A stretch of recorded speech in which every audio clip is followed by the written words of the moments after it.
Des moments avec Dieu avaient un temps de réflexion pour chaque jour. 29 avril. La nouvelle maison.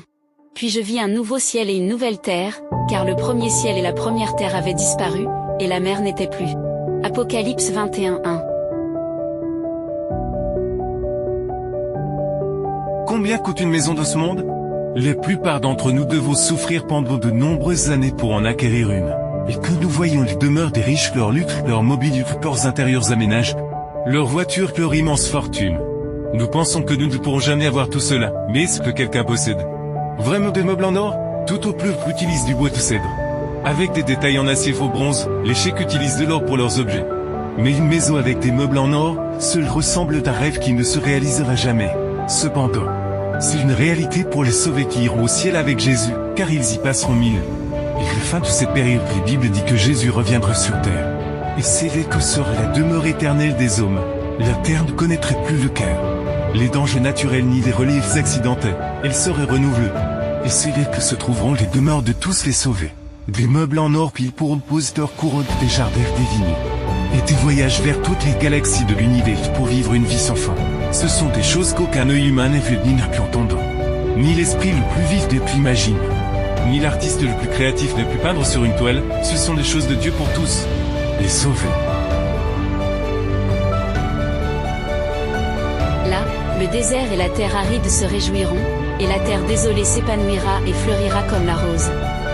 À la place de l'épine poussera le sapin, et à la place du buisson épineux poussera le myrte. Là, il y a des ruisseaux qui coulent éternellement, clairs comme du cristal, au bord desquels s'étendent des ombres sur les sentiers préparés pour les racheter du Seigneur. L'abrite les vastes plains alternent avec de magnifiques collines.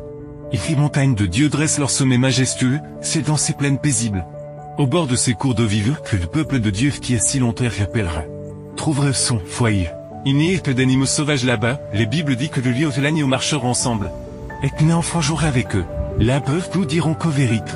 Chaque sacrifice consenti par Jésus n'était de réalité qu'une goutte d'eau dans l'océan. Et combien peut nous coûter le salut de Dieu? Il y a une demeure pour tout aussi, ce n'est pas un rêve fantaisiste destiné à donner de faux espoirs aux chrétiens, le ciel est bien réel. Et les nouvelles terres que Dieu promet l'est tout autant, aujourd'hui. Les souffrances que tu endures à cause de tes feux peut te sembler insurmontables.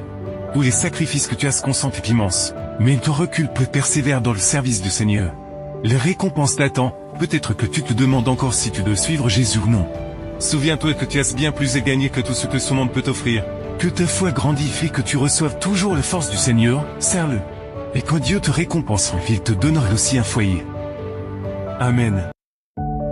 Merci pour écouter cet audio.